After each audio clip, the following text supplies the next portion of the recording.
8:00 am at Milwaukee. There is a lot going on in the sports world right now. The baseball season just kicked into high gear with its first full slate of games in 2019. The NCAA basketball tournaments are in the midst of their most dramatic stretch.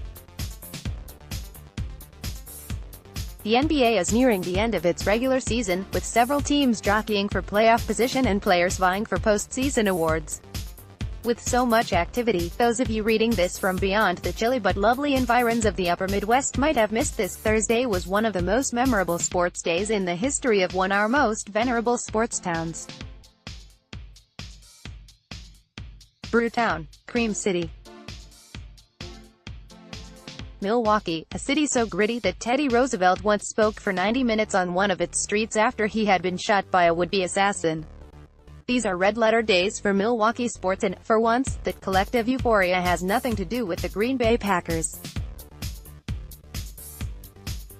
Baseball's Brewers are fresh off their first division title since 2011, a season that left them just one win shy of the World Series. Meanwhile, the NBA's Bucks are closing in on clinching the league's best record and are bona fide title threats for the first time since the early 1980s. Can Jacob deGrom be even better than he was last year? Was the Phillies' best addition someone other than Bryce Harper? Here are our first impressions. Is it the Astros' time again? Keith Law previews the season with his picks for the division races, individual awards and the World Series champ. So your favorite team is 1-0 or 0-1. Here's what it will take to ride that hope springs eternal feeling to a title parade. We've had 98% of our season ticket holders re-up, effusive Brewers owner Mark Attanasio said. That's extraordinary. I also think, by the way, the success the Bucks are having helps in the community. To have us and the Bucks in the city, both doing well, just gets everybody excited, but this is even more seminal than that because both the Brewers and Bucks are led by young superstars who have become the faces of their respective franchises, and who are quite likely the most popular current denizens of this old beer town. I'm writing, of course, about Christian Yelich, the Brewers' MVP right fielder, and Giannis Antetokounmpo, the Bucks' do-everything phenom, who is embroiled in a neck-on-neck race with Houston's James Harden for NBA MVP honors. I think they should both win it. LA Clippers coach Doc Rivers said of Antetokounmpo's quest. Rivers has Milwaukee ties as well, having played his college ball at Marquette, but he didn't want to favor one star or the other. Why not just make everyone happy? If the NBA voting goes the Greek Freaks way, Milwaukee would enjoy at least a half-year run with reigning MVPs in both baseball and basketball. And though it is one of the smallest markets in all of professional sports, believe it or not, Milwaukee seems to be more than big enough for both of them. Play Giannis Antetokounmpo sits down with Adrian Wojnarowski to give his thoughts on his MVP race with James Harden, the criteria to win MVP and his minutes restrictions. The Packers still feature the most well-known athlete in Wisconsin in quarterback Aaron Rodgers, a two-time MVP in his own right. And while Wisconsinites will always bleed green and gold, Green Bay is coming off its first back-to-back losing season since 1990-91, just before Brett Favre took over at quarterback. Typically when you walk the streets of downtown Milwaukee, regardless of the calendar, if you see people wearing sports garb, there's a good chance they are repping the Packers. But the current vibe in the city was captured perfectly by one fan I saw perusing the names and faces of the Wisconsin Sports Walk of Fame, a collection of plaques affixed to concrete pillars on the sidewalk along Bel Air Phillips Avenue, a couple of blocks from the Fiserv Forum. He was wearing a Packers jersey, the first evidence of the NFL team I'd seen all day. The number on it was 34, which set me to wondering who wears or has worn that number for the Pack. But then the man turned around so I could see the name on the back of the jersey. It said, "Greek Freak, Yelich and Antetokounmpo don't know each other, though I suspect some enterprising marketing pro will figure out a way to pair them sometime soon. But they do know of, and admire, each other." During a visit to the Brewers' impressively renovated spring complex in Maryvale, Arizona, earlier this month, I was waiting around Yelich's locker to chat with the MVP. Finally he appeared, wearing Brewers shorts, a Brewers sweatshirt and an incongruous pair of long, green Milwaukee Bucks socks emblazoned with Antetokounmpo's No. 34, "They gave me some of these Giannis socks," Yelich said, laughing and not saying who they were. "Obviously, I'm pulling for him to win the MVP of the NBA. They've had a great season, so hopefully they can finish that off." Meanwhile, Antetokounmpo talked about how Yelich's breakout success last season was hard to miss. "I first asked him if he even knew who Yelich was, being that he grew up in Greece and wouldn't have had much early exposure to baseball. Turns out, he does know quite a bit about Yelich, though they don't yet know each other in real life, as the kids say." When Giannis Antetokounmpo and the Bucks played the Suns in Phoenix, Christian Yelich took a break from spring training to see his fellow Milwaukee star in action. Christian Peterson, Getty Images. Yeah. "He's the MVP," he said. "He came to the Phoenix game. We didn't talk and don't have a relationship, but I saw him there. Tried to look up who he was and I figured out he was the MVP.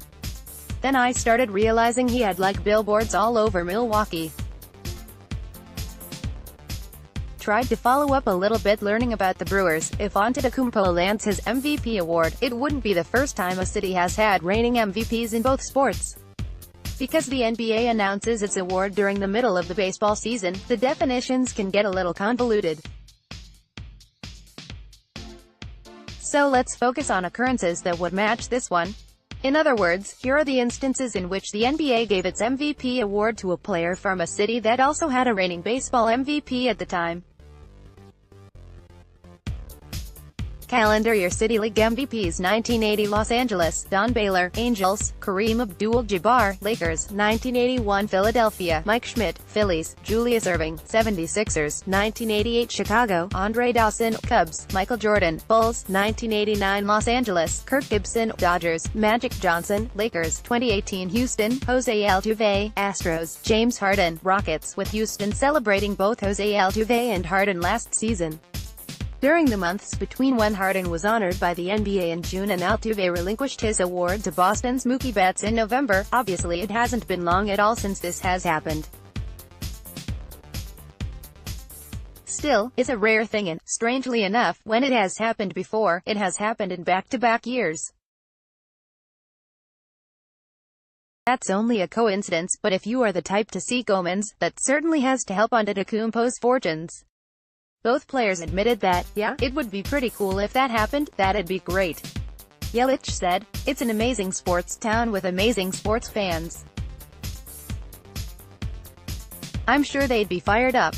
Antetokounmpo definitely deserves it. Fans in Milwaukee tailgate outside Miller Park before the Brewers game on opening day. Michael McClune, USA Today Sports. The Brewers and Bucks have rarely been good at the same time.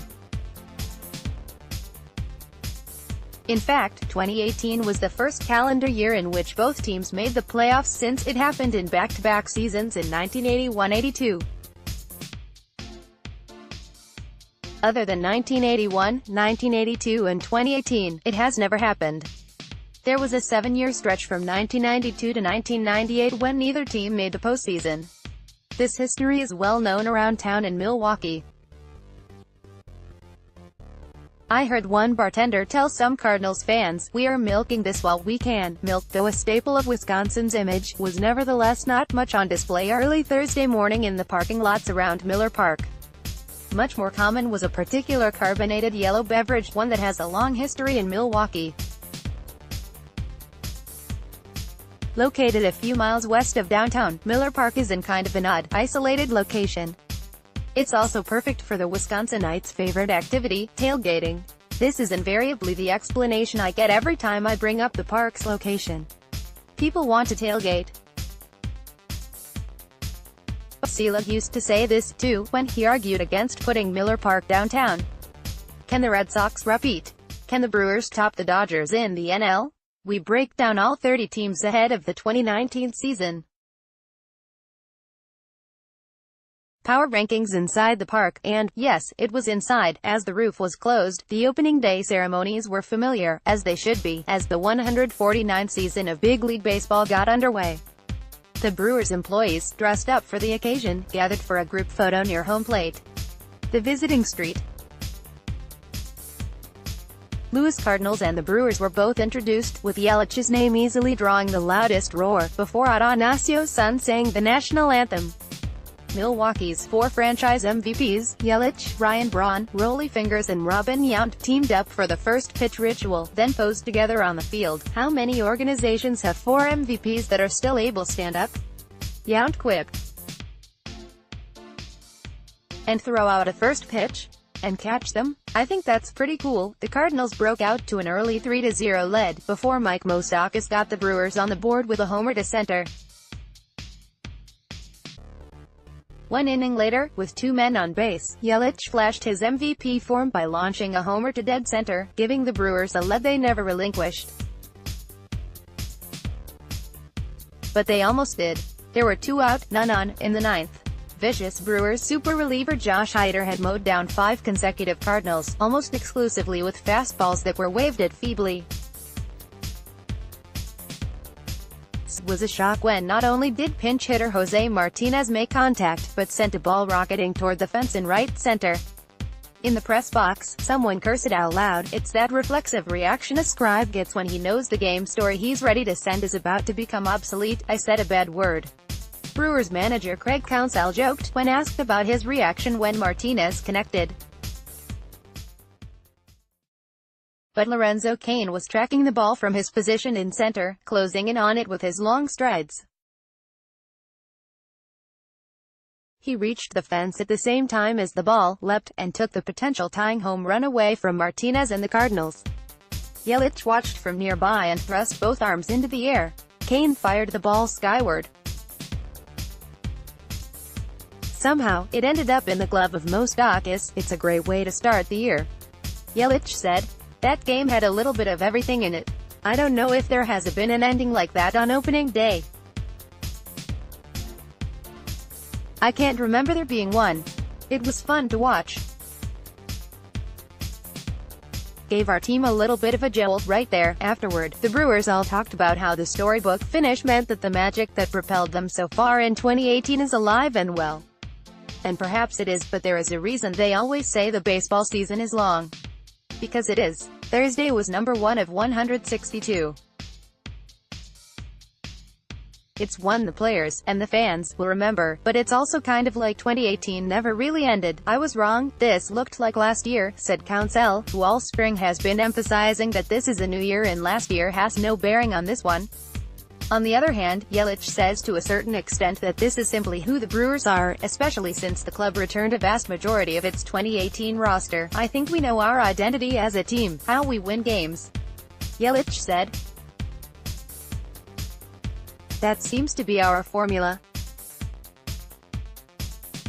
It's great to see us get down early, fight back, and find a way to win. Christian Yelich was excited as anyone after Lorenzo Cain's game-saving catch on opening day. AP photo, Maury gosh, when the post-game interviews were finished, I collected my things and raced out to the parking lot to catch a rideshare downtown.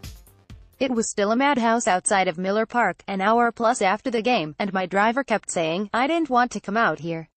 We managed to break free from the throng, and after that, I was soon back at my hotel, where I dropped off a few things, picked up my jacket and headed out across the Milwaukee River for the walk to see the Fiserv Forum for the first time.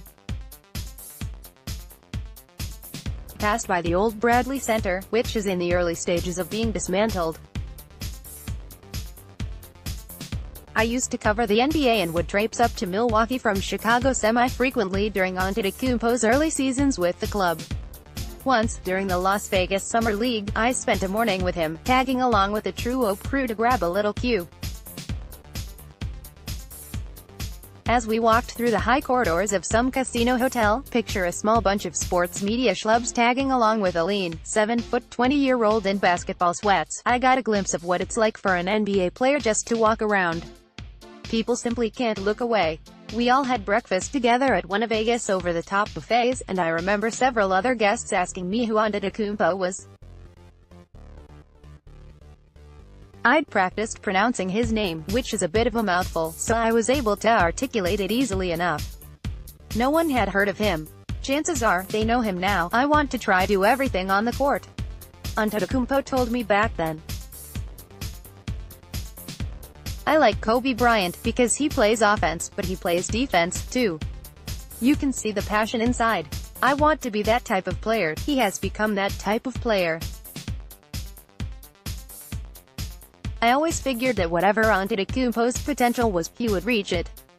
He worked harder than anyone, was humble, but also so fiercely competitive that after his team was eliminated from the playoffs by Chicago one season, when Antetokounmpo walked past, I was worried about him.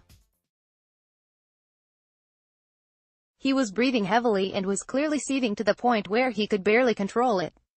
That, I thought, is what a competitor looks like.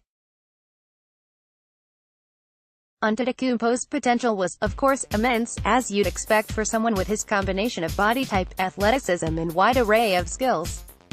And that combination is unmatched in today's NBA. In a nutshell, no one can really guard Antetokounmpo and, on the other end, he can guard anyone. Every game to him is a competition, Rivers said. He competes. That's what I really like about him. He has dominated in the three-point era without a consistent shot from distance, but Giannis Antetokounmpo is working on finding his range and a degree of invincibility. Malika Andrews: everything has changed for Antetokounmpo since the previous time I'd seen him play in person. He is stronger and more explosive. He's more outgoing. His skill set has gone almost off the charts. Even his three-point shot is improving, and if he masters that, it almost breaks the game. And the fans in Milwaukee have absolutely gone bonkers over him. The only time I've heard fan reactions like Antetokounmpo's during introductions was in Chicago, first from Michael Jordan and, later, when hometown hero Derrick Rose was at his best for the Bulls. The Bucks were playing the Clippers and it was a so-so game. Antetokounmpo had a big first half, scoring 23 points, and Milwaukee pulled out to a big lead. The Clippers cut into the lead at times, but Milwaukee more or less cruised. Midway through the fourth quarter, Antetokounmpo had pushed his point total over 30 when suddenly he did something that took the air out of the arena. After turning to run down the court to play defense, with no one around him, Antetokounmpo crumbled to the floor. I haven't watched the tape yet, Antetokounmpo said after the game, seeming as confused as anybody why he went down. I'm about to head to the training room to try to figure it out. My mind flashed back to a game in Chicago on April 28, 2012. That was the contest in which Rose simply jumped out of his knee late in a playoff win over Philadelphia. The atmosphere at the United Center was funereal. Neither he, nor the Bulls, nor the city of Chicago in some ways, have quite been the same since. Happily, in Antetokounmpo's case, it wasn't like that. He has been battling a sprained ankle and this was just the latest occurrence of that. He didn't go back to the locker room and even was going to check back into the game at one point, though a Milwaukee three-pointer put the game out of reach and the Freak returned to the bench. He was basically by himself going back down the court. Bucks coach Mike Budenholzer said, describing his reaction when Antetokounmpo went down. So you kind of hope it's not anything too serious. But yeah, it's scary anytime one of our guys goes down, not just Giannis. The lesson here for Milwaukee fans is an echo of that bartender I overheard, milk this time for all it's worth. Because while Antetokounmpo is young and under contract for 2 more years, and Yelich is young and under contract for 3 more years, including a team option, all of this can be so fleeting. That's why the city has never seen anything quite like this before. Giannis Antetokounmpo has a drawn-out post-game routine before he will speak to reporters. Quint Harris, Getty Images. In the locker room after games, Antetokounmpo has a consistent routine that is none too popular among the media who covers him. He hangs out, gets treatment, showers, plays DJ with his phone. On Thursday, he blasted some Greek hip-hop through the locker room, singing along with lyrics only he could understand. His teammates dressed and gradually moved out into the night. But the Greek freak was still there, taking his time, his impossibly long legs stuck in a big tub of ice. He gives the media his time, as well, but only after everything else is done, and everyone else is gone. It's not a great routine for those in deadline-driven professions. But the thing is, Antetokounmpo is still so damned nice, it's hard to hold it against him. After all, he does answer the questions. He even spoke sincerely to a Russian reporter who had traveled from far away for just that opportunity, telling young Russian hoopsters to work hard and follow their dreams. He even indulged a baseball writer who dropped into the proceedings, followed him back near the training area and wanted to ask him only what he knew about Yelich. Yelich, too, seems to have evolved as a media figure, perhaps best exemplified by his role in this raucous MLB promo. To me, Yelich is the funniest guy in the commercial because the sight of him leaning into a microphone and exclaiming, "I'm gonna hit 50 home runs," is so completely unlike him. Alex Bregman, on the other hand, how many organizations have 4 MVPs that are still able to stand up and throw out a first pitch and catch them? I think that's pretty cool. Robin Yount Yelich now seems more at ease with all the attention he gets, which I suspect bothered him at first when he initially emerged as an MVP candidate. Still, he hasn't walled himself off, just as Antetokounmpo has not, and perhaps it's because they play in Milwaukee that they haven't had to. Yelich might be the most clubhouse-accessible star player in the game right now. Antetokounmpo, as long as you're willing to wait him out, is much the same.